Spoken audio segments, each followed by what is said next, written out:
में अरुणाचल प्रदेश में हमारे लोगों को अपहरण किया है, उस पर हमारी सरकार की क्या नीति रहेगी? इन बातों का खुलासा, स्पष्टीकरण सरकार क्यों नहीं देना चाहती? क्यों भाग रही है? क्यों दो रूपी एक रवैया वो सदन के अंदर दिखा रही है? तो आदरणीय प्रधानमंत्री मोदी जी को अपनी छवि, अपनी देश की अखंडता से ज्यादा प्यारी। भारत की जो अखंडता है उसकी सुरक्षा भाजपा सरकार नहीं कर पा रही। जहां पे चीन के कंपनी और इकोनॉमी को इंडिया के इकोनॉमी के साथ ट्रेड करके फायदा हो रहा है, ये इन छोटे छोटे ऐप्स को बैन करके आप किसको डरा रहे हैं? अभी अभी मैं पार्लियामेंट से आया हूं, जहां पर हमारे रक्षा मंत्री ने सरकार का पक्ष रखा, लेकिन बिना कोई सवाल लिए वो वहां से चल पड़े और सरकार को जिस प्रकार से देश के सामने इस महत्वपूर्ण घटना पर जो विवरण देना चाहिए था, उस जिम्मेवारी से वो भाग गए। जैसे कि हमको पता है कि 9 दिसंबर 2022 को चीन की सेना ने भारतीय सीमा में घुसने की साजिश की, जिसमें हमारे भारतीय सेनाओं के वीर जवानों ने बहुत ही ताकत और बहुत ही एक साहस के साथ उन्होंने हमारी सीमा की सुरक्षा की। तो मैं सबसे पहले हमारे सेना में उन वीर जवानों के प्रति जो हमारी देश की तरफ से आभार प्रकट करना चाहूंगा और उनको कहना चाहूंगा, ये संदेश देना चाहूंगा आपके द्वारा कि देश हमारे सेना के साथ खड़ा है, देश हमारे सेना को समर्थन कर रहा है और कांग्रेस पार्टी भी हमारी सेना के साथ है। लेकिन जहां हमने अपने सेना के साथ समर्थन जताया, मुझे लगता है कि बीजेपी की जो सरकार की जो रवैया है सरकार की तरफ से, उसमें जरूर बहुत से खामियां हैं। उन खामियों को उजागर करना हमारी जिम्मेवारी बनती है। खामियां क्या है कि बीजेपी की सरकार देश की आवाम से सीमा पर हो रहे चीन के साथ जो ये इस प्रकार की जो कॉन्फ्लिक्ट हो रहे हैं, उस पर जो सच्चाई है, जो तथ्य है, वो देश के आवाम से छुपा रही है। BJP is deliberately hiding and obfuscating the facts on the ground from the people of India. और उसी का उदाहरण आज हमने देखा। इसी सदन में रक्षा मंत्री राजनाथ सिंह ने कबूल किया है कि चीन भारत के जो हमारी सीमा के अंदर जो एरिया है, उस पर हजारों स्क्वायर किलोमीटर पर चीन ने कब्जा किया हुआ है। ये बयान स्वयं रक्षा मंत्री ने सदन में दिया हुआ है और गृह मंत्री बोलते 1 इंच भी नहीं देंगे। इस प्रकार का दो रूपी संदेश क्यों आप सच्चाई नहीं उजागर करते? क्यों आप हमारी जो विभिन्न राजनीतिक दल हैं, जिनका अधिकार बनता है कि आपसे प्रश्न उठाएं, आपसे इंफॉर्मेशन मांगे, जानकारी मांगे कि हो क्या रहा है सीमा पर, जो बार बार जो कांग्रेस पार्टी उठा रही है कि सीमा के उस पार चीन अपनी सिविलियन इंफ्रास्ट्रक्चर बना रही है, 5G टावर लगा रही है, हाईवेज बना रहे हैं, रोड बना रहे हैं। चीन जिस प्रकार विभिन्न समय में अरुणाचल प्रदेश में हमारे लोगों को अपहरण किया है, उस पर हमारी सरकार की क्या नीति रहेगी? तो इन बातों, इन प्रश्नों से ये सरकार भागती क्यों है? हम सरकार के द्वारा जानना चाहते हैं कि ये जो सदन, जिसको प्रधानमंत्री मोदी जी कहते हैं कि ये लोकतंत्र का मंदिर है, तो ये क्या मंदिर में भारत के आवाम को ये जानने का अधिकार भी नहीं कि सीमा के उस पार हो क्या रहा है?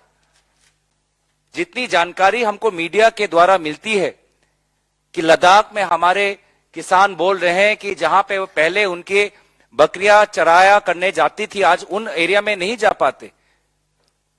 इलेक्टेड काउंसलर्स बोल रहे हैं कि हम वहां पे जहां पे पहले हम जाते थे हमारी आजादी थी वहां आज आजादी नहीं है। इन बातों का खुलासा स्पष्टीकरण सरकार क्यों नहीं देना चाहती?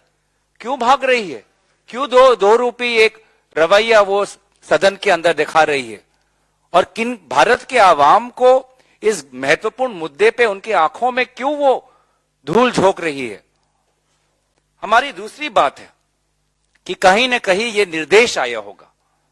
ये जो दो रूपी जो रवैया इस सरकार ने अपनाया है, इसके पीछे कहीं ना कहीं प्रधानमंत्री मोदी जी का निर्देश है।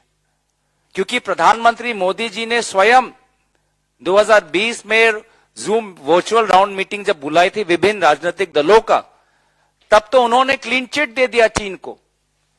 तब तो उन्होंने कह ही दिया कि चीन जो कह रहा है कि वो भारतीय सीमा के अंदर नहीं घुसा है, चीन अपने ही सीमा के अंदर है, प्रधानमंत्री मोदी जी ने तो उसी का समर्थन किया। और उन्हीं के उन बातों को सुरक्षित रखने के लिए आज सरकार हमको गुमराह कर रही है। अफसोस की बात है कि जहां पर भारत की अखंडता का सवाल उठता है, जहां पर भारत की सीमा सुरक्षा का सवाल उठता है, जहां पर हमारे वीर जवानों की शहादत का मामला उठता है, तो आदरणीय प्रधानमंत्री मोदी जी को अपनी छवि अपनी देश की अखंडता से ज्यादा प्यारी है। वो अपनी छवि को देश से ऊपर मानते हैं। और इसीलिए हमने कहीं ऐसा दुनिया ऐसा देश नहीं देखा होगा जिसके सीमा पर बार बार प्रहार हो रहा है और उस देश का नेता, उस देश का प्रधानमंत्री, प्रधान सेवक चुप है। आप बताइए, आप देखिए रशिया यूक्रेन में किस प्रकार के दोनों देशों के नेता बार बार अपने देश का पक्ष रखते हैं, देश के अवाम को सारे जानकारी देते हैं, तथ्य देते हैं। और एक हमारे प्रधानमंत्री मोदी जी हैं, सदन के शुरुआत के पहले बोलेंगे सभी मीडिया के साथ कि सदन में चर्चा होनी चाहिए। और जब ऐसा महत्वपूर्ण मामला आता है जहां पे देश की सीमा, देश की विदेश नीति, देश की अर्थव्यवस्था, देश की अखंडता जब सवाल पे उठा हुआ है, तब वो अपने मंत्रियों के पीछे छुपते हैं, कभी विदेश मंत्री के पीछे छुपते हैं, कभी रक्षा मंत्री के पीछे छुपते हैं, कभी गृह मंत्री के पीछे छुपते हैं। तो ये साफ साफ जताता है कि प्रधानमंत्री मोदी जी अपनी छवि, अपनी नैतिक कर्तव्य से ज्यादा उनको पसंद है, ज्यादा उनको प्यारी है। और आज हम देख रहे हैं कि जिस प्रकार की जो लगभग 16 बार हमारी भारतीय सरकार और चीन की सरकार लद्दाख और गलवान को लेकर हम 16 बार हमारी मीटिंग हो चुकी है। उसके पश्चात भी चीन सेना की इतनी साहस कि लद्दाख को छोड़कर अब उत्तर पूर्वांचल पर अपनी नजर रखें, अरुणाचल प्रदेश में अपनी नजर बनाए। तो ये साफ साफ जाहिर करता है कि जिस प्रकार से चीन की सरकार और हमारी सरकार के बीच में जो बातें हो रही है, उन बातों का कोई नतीजा हम नहीं देख पा रहे, कोई ठोस नतीजा नहीं देख पा रहे। आज हम देख रहे हैं कि भारतीय सरकार के कारण ऐसे प्रकार के बफर जोन बनाए जा रहे हैं, ऐसे प्रकार के डिसएंगेजमेंट अग्रीमेंट हो रही है, जहां पर भारतीय सेना जो गलवान क्लैश होने से पहले जहां पे पेट्रोलिंग करती थी, अब वहां पे पेट्रोलिंग नहीं कर पा रहे। मानो कि भारतीय सरकार हम अपने ही सेना के उनके उनकी जो आजादी है पेट्रोलिंग की, उनके हमने बाजुए हमने बांध के रखे हैं, उनको जकड़ को रखा है। क्यों भारत सरकार इस प्रकार की डिसएंगेजमेंट अग्रीमेंट्स, इस प्रकार की बफर जोन्स बनाने पर तत्पर है, जहां की जिसके कारण भारतीय सेना की आजादी पर सीमा बांधा जा रहा है? इस प्रकार का कॉम्प्रोमाइज क्यों? इसीलिए तो चीन को बार बार ये साहस मिल रहा है कि वो अब उत्तर पूर्वांचल में भी इस प्रकार का माहौल बनाए, उसमें भी फिर बाद में डिसएंगेजमेंट अग्रीमेंट होगा, उस पर भी बफर जोन होगा, भारतीय सेना और पीछे हट जाएगी। तो ये सारे डिसएंगेजमेंट अग्रीमेंट और बफर जोन का फायदा किसको मिल रहा है? अंत में चीन को। और इसीलिए हम बार बार कह रहे हैं कि भारत की जो अखंडता है उसकी सुरक्षा भाजपा सरकार नहीं कर पा रही।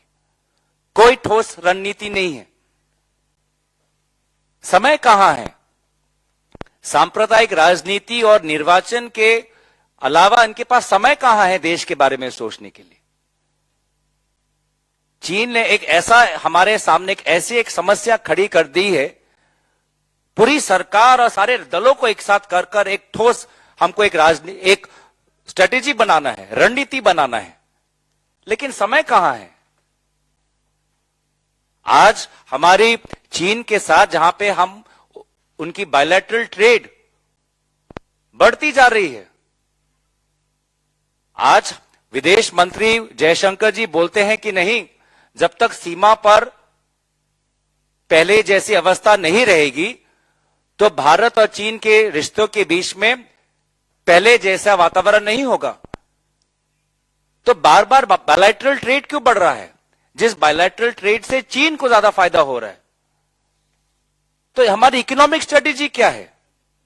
आपने चीन के कुछ एप्स को बैन कर दिया, बस जहां पे चीन के कंपनी और इकोनॉमी को इंडिया के इकोनॉमी के साथ ट्रेड करके फायदा हो रहा है। ये इन छोटे छोटे एप्स को बैन करके आप किसको डरा रहे हैं? क्या संदेश जा रहा है देश भारत सरकार से कि जब भी चीन हमारे सीमा पर अपनी आंख उठाएगा तो हम उनके 2-3 एप्स बंद कर देंगे और उनके साथ पहले जैसा हम ट्रेड करते रहेंगे, जिस ट्रेड के द्वारा अरबपति और सबसे अमीरों जो व्यापारी है उनका फायदा हो रहा है। हमारा कोई फायदा नहीं है इसमें। लेकिन भारत सरकार आज चुप्पी बैठी है। भारत सरकार की डिप्लोमेटिक स्ट्रेटेजी क्या है? दक्षिण आसिया में जहां पर हमारे रिश्ते कितने बुलंद थे बांग्लादेश, नेपाल, श्रीलंका के साथ,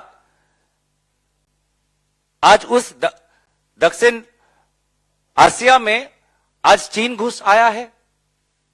हमारी ईस्ट एशिया के साथ क्या रणनीति है? हमारी आसियान के साथ क्या रणनीति है? तो डिप्लोमेटिक स्ट्रेटेजी कहां है हमारी?